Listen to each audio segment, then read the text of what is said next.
You ask Tiger to solve. This deals with linear equations with one unknown.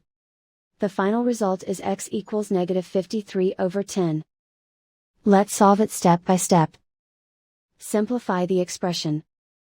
Expand the parentheses. Simplify the arithmetic. Group all x terms on the left side of the equation. Subtract 2x from both sides. Group like terms.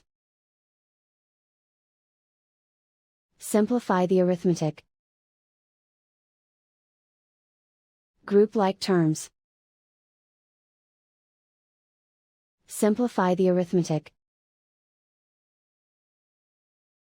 Group all constants on the right side of the equation.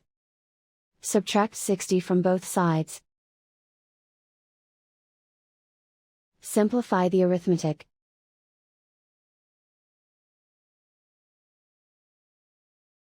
Isolate the x.